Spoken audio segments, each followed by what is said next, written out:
Anda ketika menghitung itu nggak bingung sendiri, ya. Karena kalau nggak diajarkan teorinya, nanti ngitung bingung sendiri. Ini dari mana. Ya, oke.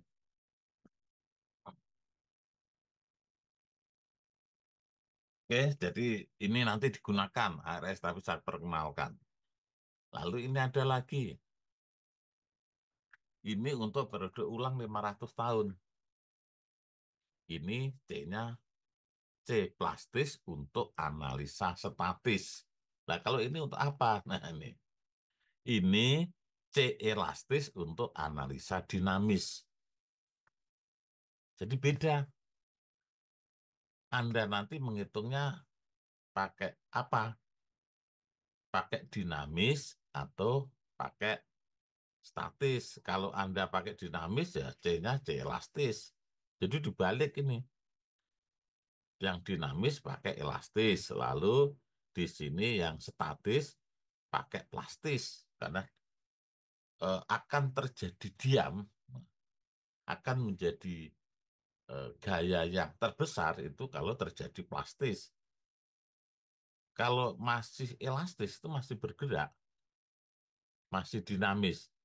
Ya, jadi suatu struktur kalau dia masih eh, strukturnya masih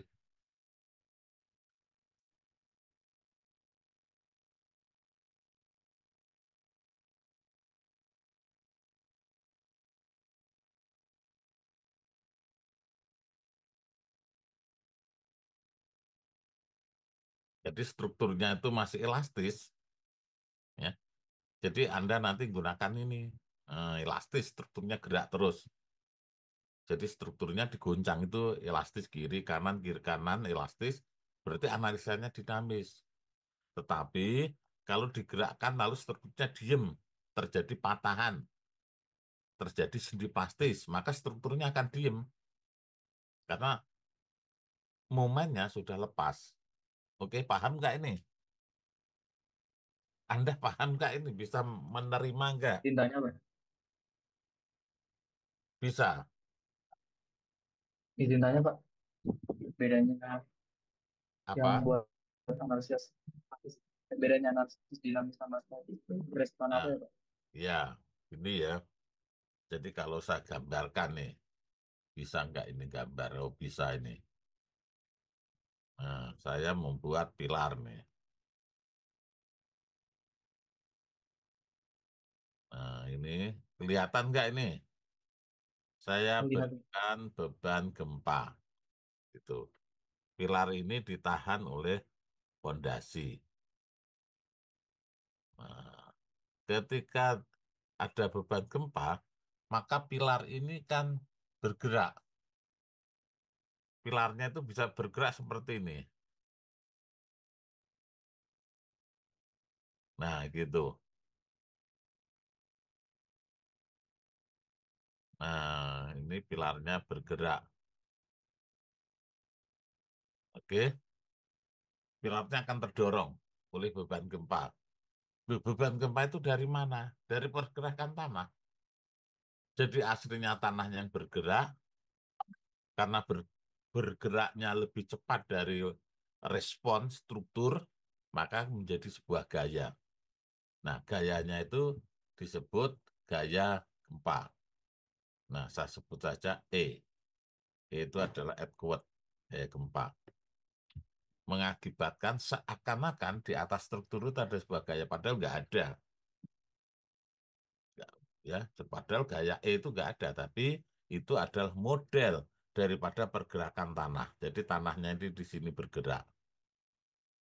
Ya, sehingga menimbulkan ini ada rumusnya nanti berapa pergerakan tanah berapa gayanya, tapi nanti aja. Ini mengakibatkan struktur bergerak. Kalau ini masih bergerak kiri kanan, berarti struktur itu masih elastis. Elastis itu kan bisa bergerak kembali ke titik semula, elastis. Ya, berarti menganalisa struktur ini apa dinamis karena bergerak terus. Jadi kalau pergerakannya elastis, strukturnya dinamis. Tetapi kalau struktur itu diam, jadi patah nih. pada titik-titik tertentu ternyata mengalami patahan. Nah, misalkan pada titik sini patah. Nah, titik ini juga patah. Kelihatan nggak? Ini patah. Dasarnya yang patah. Maka struktur akan diem patah di situ. Momennya lepas.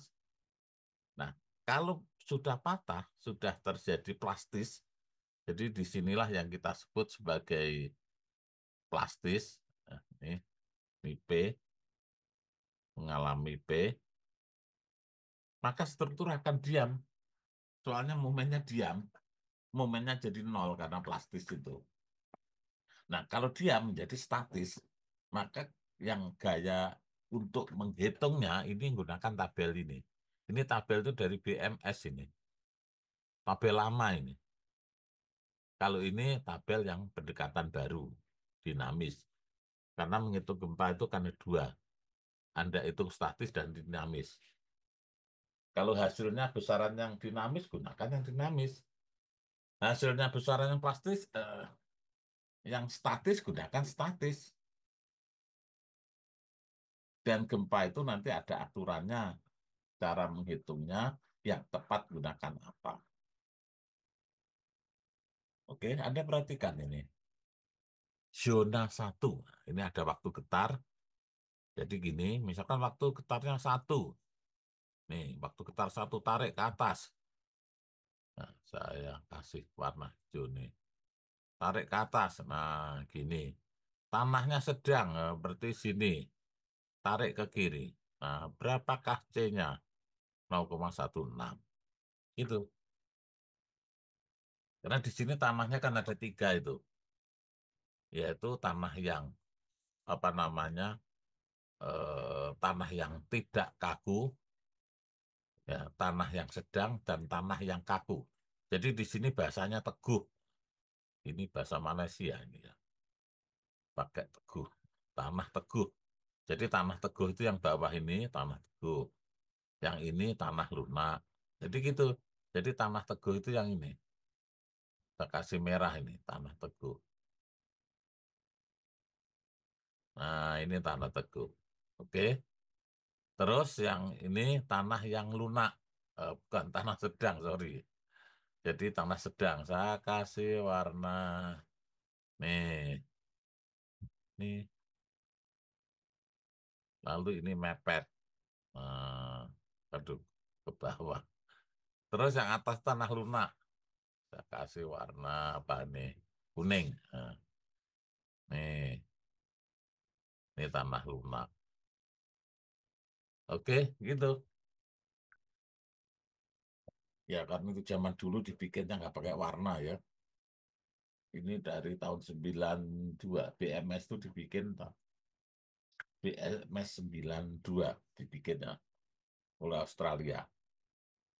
Loh, kok kenapa Australia membuat peraturan di Indonesia saat itu kerjasama.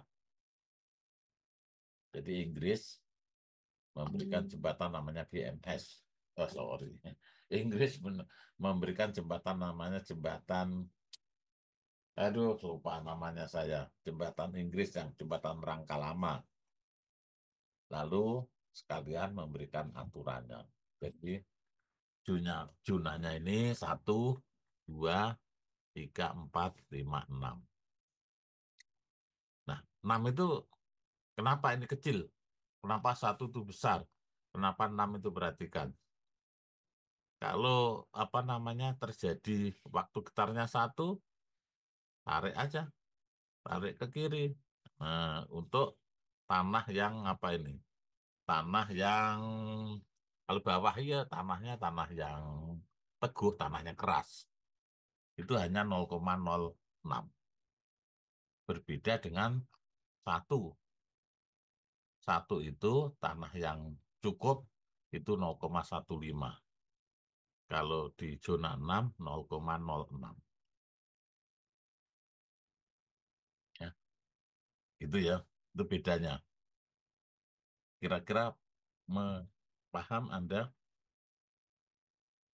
untuk ini apa namanya penggunaan diagram ini antara yang dinamis dan yang statis. Oke, gitu. Saya lanjut atau ada pertanyaan?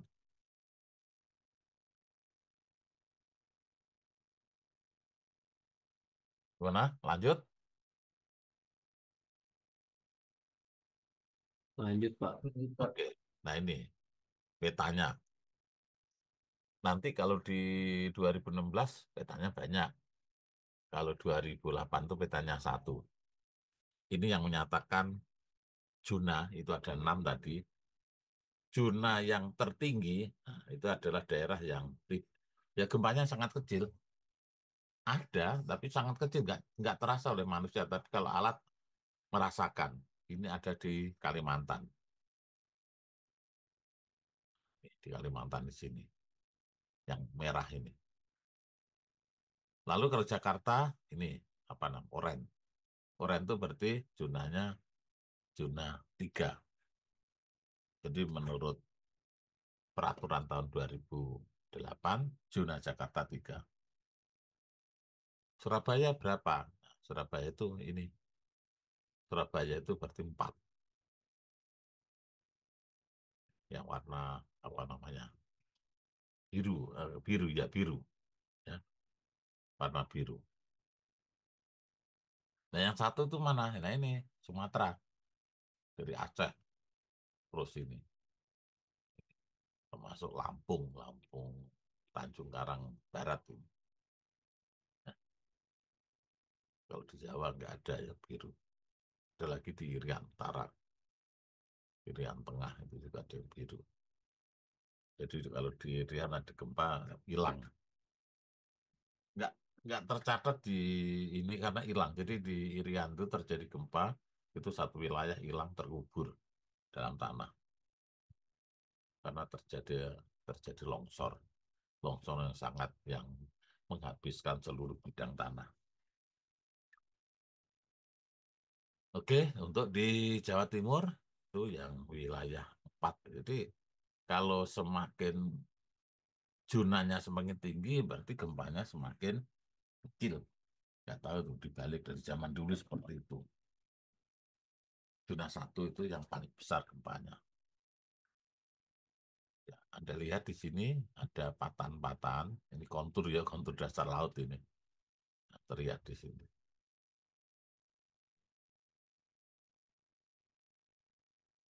Oke, sudah jelas. Nanti teori ngitungnya nanti. Oke, sekarang prinsip analisis riwayat waktu.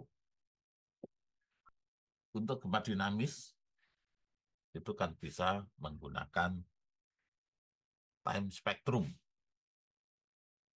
Apa sih time spectrum? Time kan waktu. Spektrum. Spektrum itu ada spektra. Spektra itu adalah pergerakan. Ya. Jadi waktu gerak. Jadi merupakan time spektra atau waktu gerak. Nah, gerakan itu akan ada riwayat. Jadi struktur mengenai pergerakan kan bisa dilihat apakah bergeraknya pelan, cepat, terus bergeraknya dari cepat ke pelan atau pelan ke cepat itu kan semua itu ada waktunya, waktu gerak. Beban geser yang terjadi yang disebut beban gempa itu karena ada pergerakan waktu yang berubah. Bisa dari cepat ke lambat atau lambat ke cepat mengakibatkan sebuah gaya. Kalau geraknya itu nggak berubah kan nggak ada gaya. Oke, nah, ini dijelaskan secara umum. Ya, dijelaskan secara umum bahwa analisa dinamis ditentukan sebagai peribahasa bila kinerja struktur terhadap gempa tidak diwakili sepenuhnya oleh prosedur perhitungan statis dan semi dinamis. Ini di atas ya. Di atas saya akan pernah menjelaskan. Jadi analisa dinamis diperlukan. Jadi menghitung dinamis itu boleh iya, boleh tidak. Menghitung cara dinamis itu diperlukan jika pembanding atau memberikan verifikasi Bila kinesis struktur terhadap gempa tidak diwakili ya, tidak diwakili oleh statis dan semi dinamis, maka harus diperhitungkan cara dinamis. Jadi cara itu kan ada statis, semi dinamis, dan dinamis. Kalau statis apa? Dan semi dinamis dan dinamis bagaimana? Pergerakan. Kalau statis itu nggak bergerak, semi dinamis itu pergerakan tunggal, kalau dinamis pergerakan banyak. Ya, jadi kalau sebuah struktur ya, bergerak, tidak bergerak statis, bergerak satu kali, itu berarti semi dinamis, bergeraknya bolak-balik, itu berarti dinamis. Jadi kita belajar dinamika struktur. Oke. Analisa dinamis perlu dipertimbangkan untuk tipe jembatan dengan kinerja rumit. Untuk jembatan sederhana, statis saja. Untuk jembatan kabel stay dinamis. Untuk jembatan kabel suspensi dinamis. Untuk jembatan pelekung semi dinamis. Jadi tergantung strukturnya. Untuk jembatan girder, rangka, statis kan tinggal gitu. Jadi tinggal kita dekatkan teorinya, lalu kita lakukan analisa. Analisa ini perlu dipertimbangkan untuk jembatan dengan kinerja rumit. Bagaimana yang disebut rumit? Nah, karena kata-katanya di sini gunakan rumit. Nah, rumit itu kan tergantung. Kalau orang yang ngitungnya gampang kan jadi gampang. Strukturnya besar tapi orang ngitungnya gampang. Kan jadi bukan rumit. Nah, disinilah terjadi pemahaman yang berbeda-beda tergantung yang memahami. Jadi tingkat ilmunya. Nah, kalau saya sendiri, kalau saya sulit ya saya katakan rumit. Kalau ada profesor menghitung, wah ini gampang ya, jadi gampang tidak rumit gitu loh. Jadi inilah yang menyebabkan sebuah pemahaman. Jadi memang nggak tahu ini dibuat kenapa dibuat seperti ini, tapi tertulisnya seperti ini karena di aturannya di luar juga seperti ini. Jadi kalau rumit, bentang utamanya lebih 200 meter. Jadi kalau jembatannya bentang utama yang satu bentang lebih 200 meter dinyatakan rumit. Jadi artinya dibatasi. Nah, apakah 150 rumit? Nah, di sini tidak dinyatakan rumit, walaupun yang itu merasa rumit gitu. Ya, kalau saya 150 ya udah rumit, tapi di sini tidak dinyatakan rumit. Nah, oke. Lalu jembatan fleksibel dengan periode panjang yang melebihi 1,5 detik. Kalau itu kan bisa dicek di software, kalau nggak dihitung. Jembatan dengan pilar tinggi lebih dari 30 meter. Jadi kalau pilarnya lebih 30 meter memang harus dihitung secara dinamis.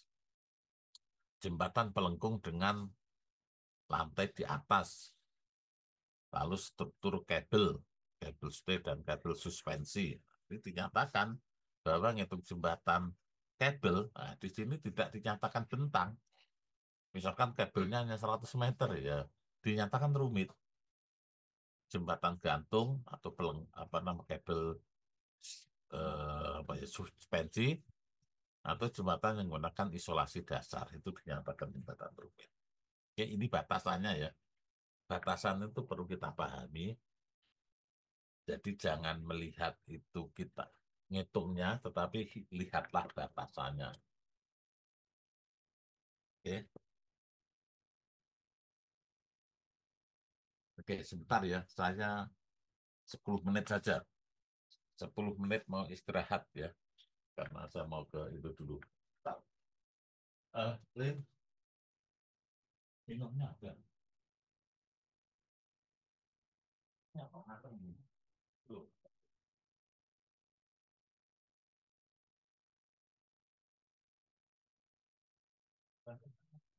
Itu air.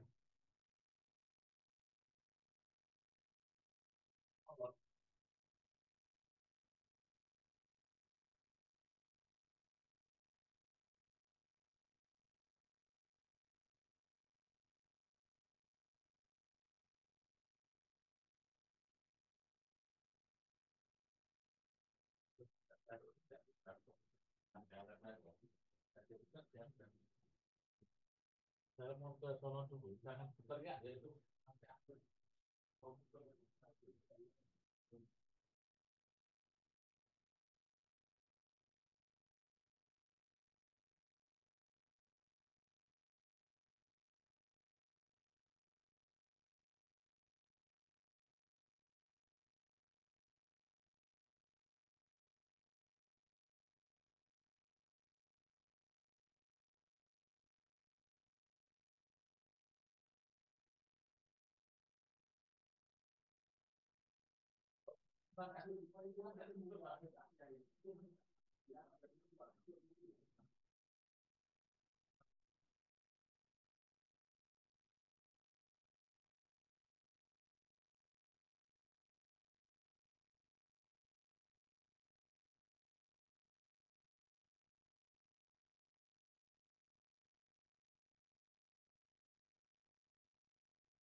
Kanan,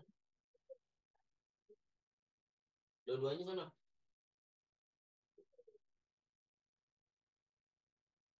Oh,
Halo, halo mahasiswa. Iya, Pak. Ya, Pak. Ya. Oke, kita mulai lagi ya. Tadi saya ini ada keperluan ke RT2. Oke, saya mulai lagi. Kita tadi sampai suara saya kedengaran enggak ini? Terdengar, Pak. Dengar. Oke. Kita tadi membahas tentang analisa struktur yang dinamis. Jadi ngitung struktur dengan gempa itu bisa statis, bisa dinamis. Kalau statis itu berarti diam. Kalau dinamis itu bergerak. Dinamis itu ada yang menggunakan moda tunggal, namanya semi dinamis. Ada yang menggunakan moda banyak, namanya dinamis. Itu prinsipnya itu.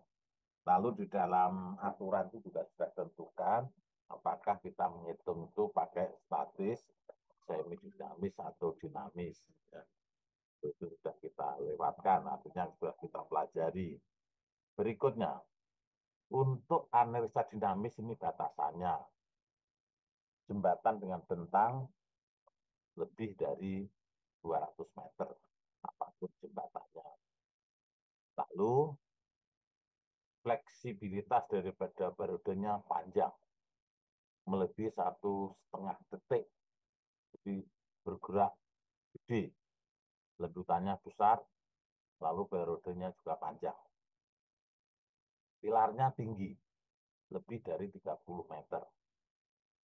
Lalu untuk semua jenis jembatan pelengkung, baja beton dengan lantai di atas, jadi pelengkung lantai di atas itu bentuknya relung. Jadi struktur relung, lalu struktur kabel, kabel stay, lalu struktur kabel suspensi, jembatan gantung, dan jembatan yang menggunakan isolasi dasar. Jadi jembatan yang menggunakan peredam, seperti LRB itu peredam. Itu harus dengan cara dinamis. Ya, batasannya ini ya, yang disebut cara dinamis. Cara analisa. Analisa itu bermacam-macam. Bisa pakai riwayat waktu, bisa time history. Kalau time history itu berarti semi dinamis. Ya, seperti time history, riwayat waktu itu bebas. Ya. Nah, untuk menghitung cara dinamis itu harus pakai akselerasi gempa. Ya, pada rumus 3A. Di sini dijelaskan cara yang digunakan untuk analisa dinamis adalah cara respons spektral berdasarkan analisa riwayat waktu dan analisa moda. Jadi kalau kita lihat di SAP, itu ada moda ada 13 moda pergerakan.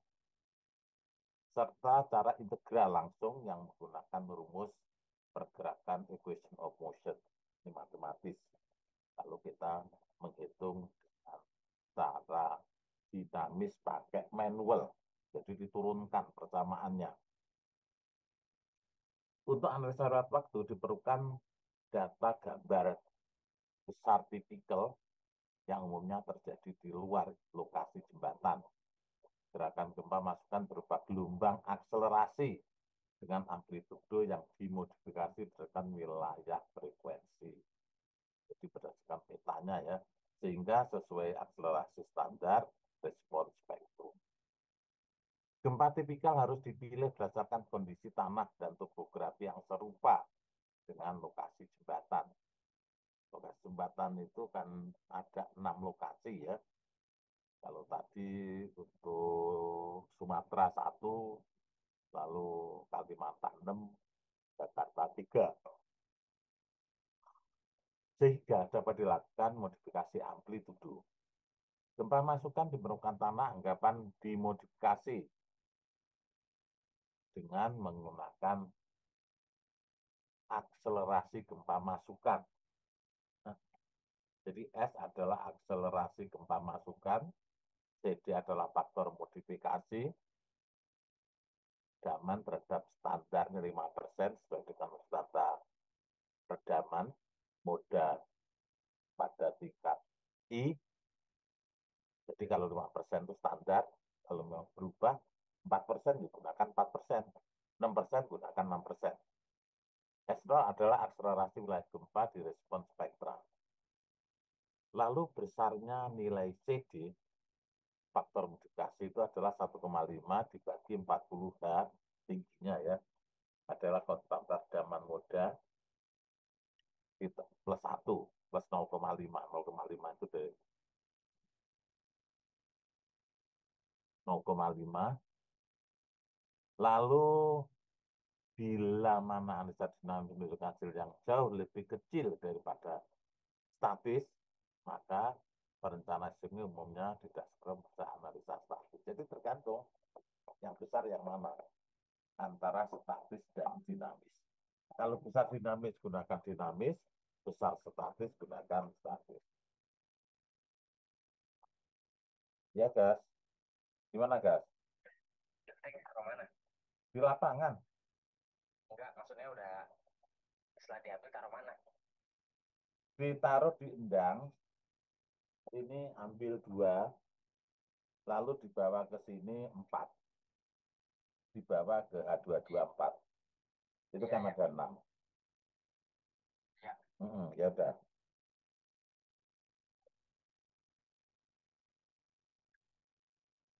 Oke.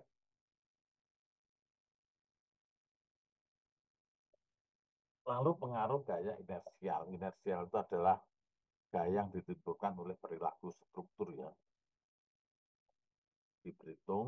Diperhitungkan pada setiap unit peta rencana yang sesuai dengan anggapan struktur untuk periode alami T yang dibahas. Oke. Nah, ini. Perhatikan gambarnya. Ini jembatan. Ini kepala jembatan kiri, ini kepala jembatan kanan, ini pilar. Nah, ini peninjauan gempa. Arah sumbu jembatan. Arah tegak lurus, lalu arah memanjang. Nah, ini yang saya sebut tadi, ketika arah memanjang 100, tegak lurusnya harus 30. Kalau tegak lurusnya itu yang 100, arah memanjang 30. Lalu bagaimana dengan jembatan yang miring? Ini biasanya pada jembatan yang menyerong terhadap sungai. Maka yang diperhatikan di sini adalah sesuai dengan bentuk daripada yang dibebani gempa. Umumnya yang gempa besar itu ada di kepala pilar jembatan. Apakah di pilar itu ada? Kepala jembatan itu ada, yaitu gempa akibat pergerakan tanah. Nanti ada rumusnya untuk menghitung gempa pada kepala jembatan yang di pilar yang besar. Sehingga ketika kita menentukan arah X dan arah Y itu harus sejajar dan tegak lurus terhadap pilar. Kalau pilarnya ke sini, yang arah sejajar jembatan, arah memancing jembatan ke sini, arah melintangnya ke sini. Jadi berbeda, tidak memanjang ke arah panjang jembatan, tetapi ini harus tegak lurus dan sejajar terhadap arah daripada pilar. Nah, ini ketentuannya yang 100% dan 30%. Oke. Berikutnya adalah perumusan periode alami atau waktu besar. Ini sudah saya sampaikan di Mektek, ya, sudah saya sampaikan di Mektek yang kemarin ya, bahwa waktu besar T itu adalah waktu adalah 2B akar B per GKB. T waktu, ya, dalam detik, second. W adalah berat. Berat bangunan bawah jembatan dan bagian bangunan atas yang dipikul. Ini harus jelas dulu W itu apa. Berarti W itu adalah berat struktur atas yang dipikul oleh struktur bawah. Berarti setengah kiri, setengah kanan. Terus struktur atas. Struktur bawahnya yang mana? Ya setengah ke atas, setengah ke bawah. Oke, itu mengenai W. Ini sering saya jelaskan di apa itu. Ngajar. Ketika kita mencoba untuk menghitung gempa. Dia tuh gravitasi adalah konstanta. adalah konstanta kekakuan. Dari mana K-nya? Dihitung. Menghitung K. Jadi K itu dihitung, ada rumusnya. Anda melihat lagi MATLAB, di situ menghitung K untuk batang tunggal, batang yang dimodifikasi, dan dengan balok-balok pengaku. Nah, itu semua ada untuk menghitung K. Jadi saya kira ini tinggal contohnya aja nanti. Oke. Nah, sekarang bagaimana bila gaya W bekerja dalam arah horizontal, deformasi simpangan horizontal, ya, delta pada bangunan atas sebagai berikut. Jadi gini, untuk menghitung deformasi, adalah W per K. K-nya kan udah dihitung, lalu W-nya ada, sehingga delta ada. Sehingga T, kalau kita masukkan, maka akan menjadi 2,01 akar delta. Ini pendekatan dengan cara teoritis. Oke. Cara spektra muda tunggal. Nah, ini yang semi dinamis kalau muda tunggal itu. Di mana T tadi didekatkan dengan 201 delta. Delta itu simpangan. Tahu kan simpangan? Simpangan itu adalah pergerakan dari struktur pilar. Itu simpangan. Nah, simpangannya ke arah mana? Ya ke arah X dan Y. Ke arah X itu arah memanjang jembatan, arah Y itu arah melintang jembatan. Kalau pilar yang besar mesti arah memanjang jembatan.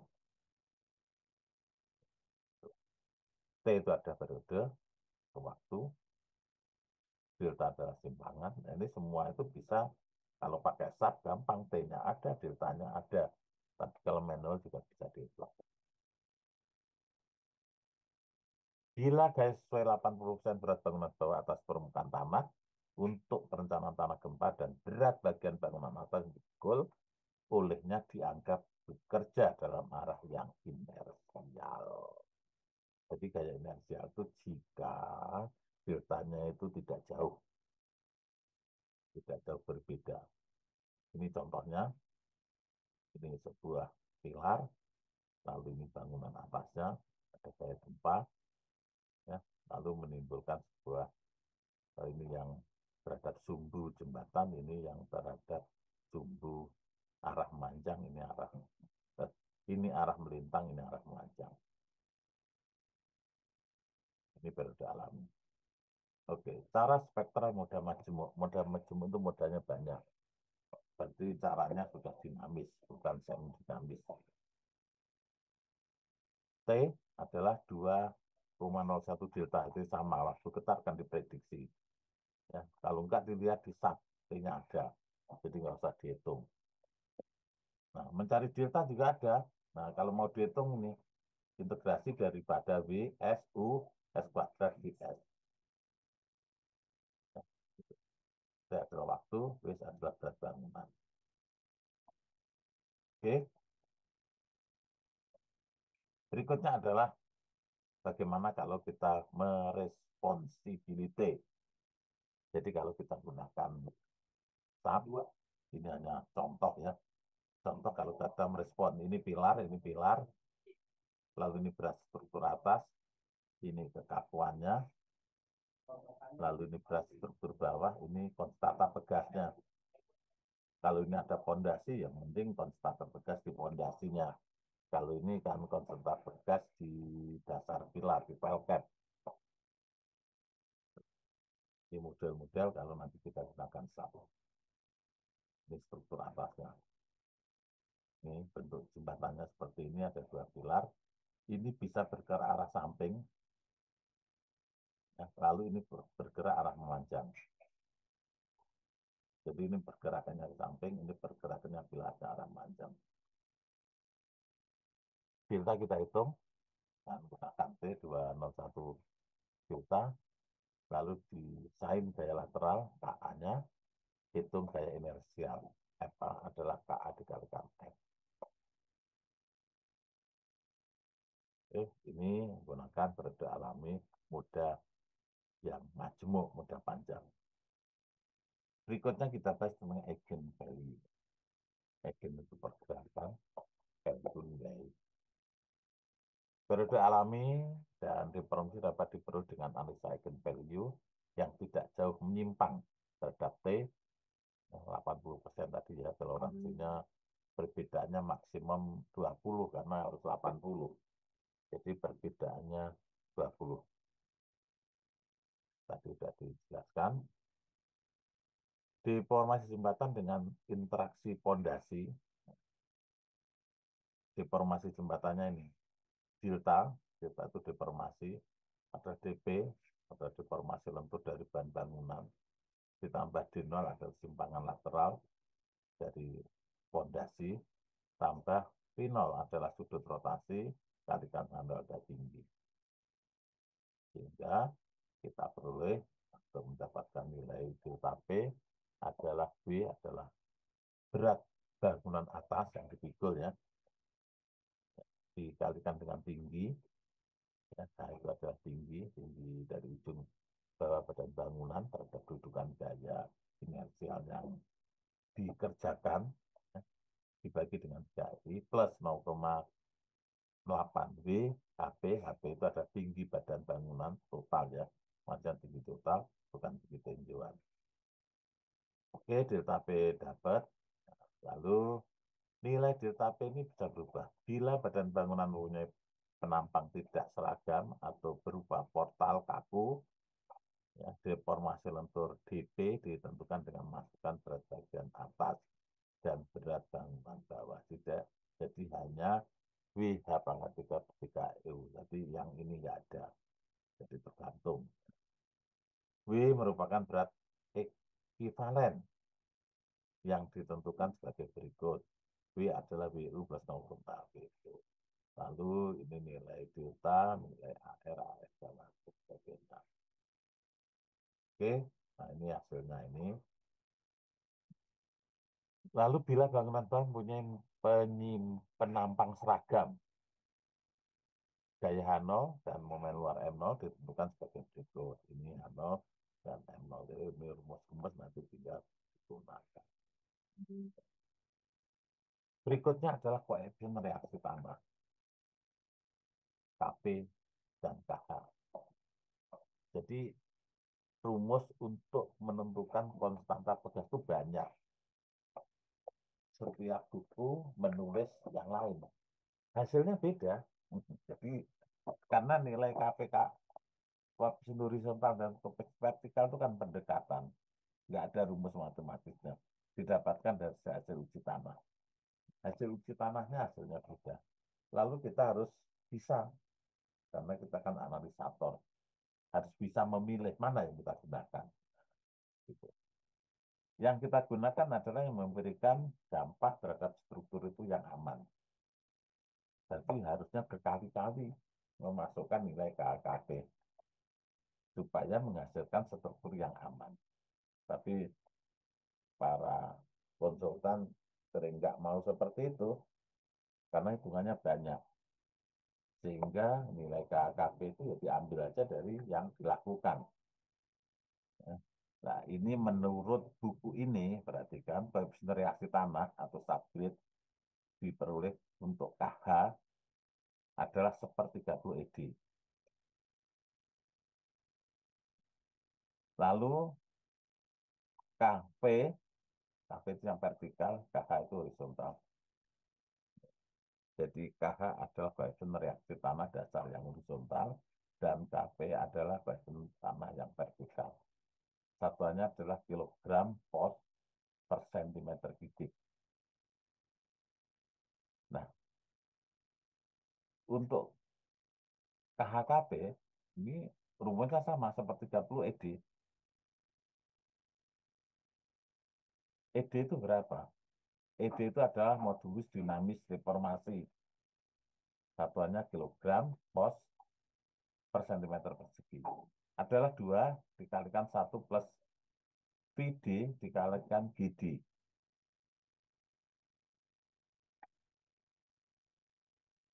VD apa? Rasio Poisson dinamis tanah. Kisarannya. Nah ini kisarannya di PD itu 0,3 sampai 0,5. Lalu mana yang kita gunakan? Nah ini yang kita harus memprediksi sembarang. Karena PD itu rasio Poisson. Kalau enggak, didapatkan dari hasil sebuah analisis dari uji tanah, butiran tanah, Poisson rasionya berapa. Kalau enggak ada uji tanah, ya ambil saja 0,4. Oke, jadi PD-nya ada, lalu kalikan GD. GD itu adalah modulus geser dinamis.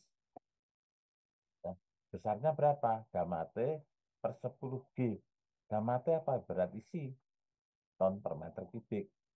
Jadi Anda perhatikan dengan baik-baik di sini, ada satuan yang berubah-ubah. Jadi kilogram per sentimeter kubik, lalu ton per meter kubik. Ya ini namanya juga rumus, apa namanya, rumus-rumus percobaan. Jadi ini bukan rumus penurunan matematis, tapi rumus hasil percobaan. Gitu. Jadi gamma T ini 1 ton per meter kubik per 10 gravitasi 9,8 ya. Kadang-kadang orang pakai 10 ya. Boleh-boleh saja. Dikalikan PSD kuadrat. PSD itu apa?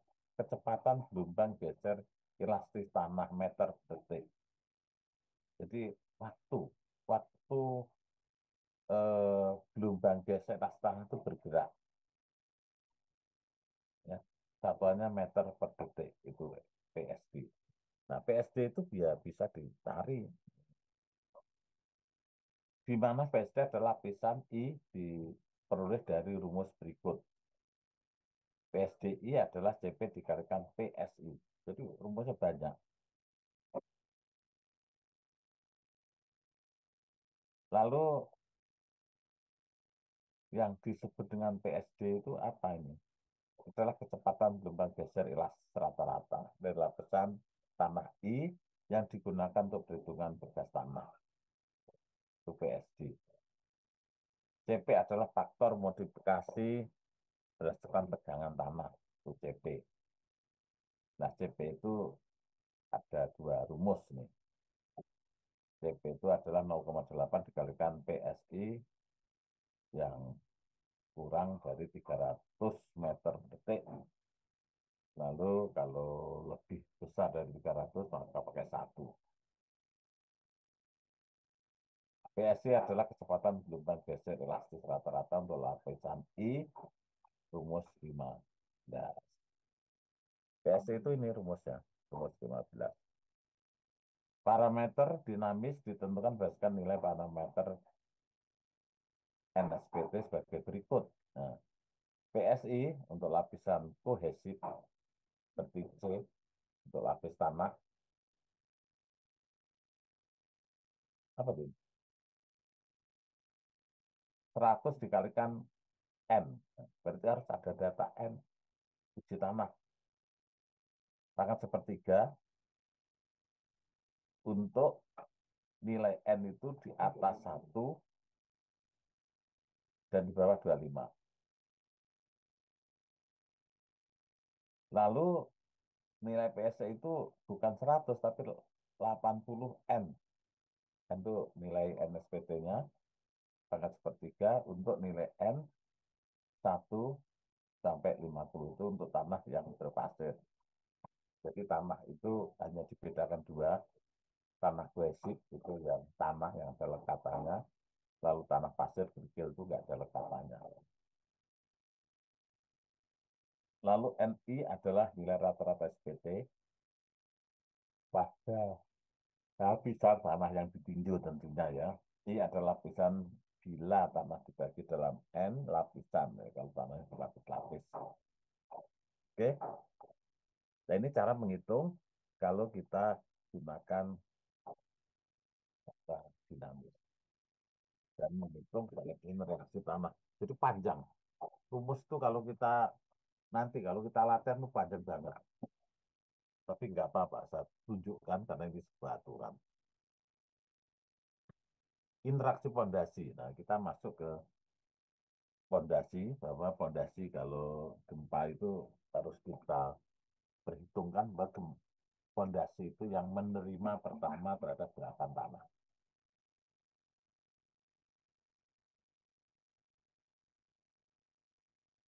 sebentar ya, sebentar. Itu ada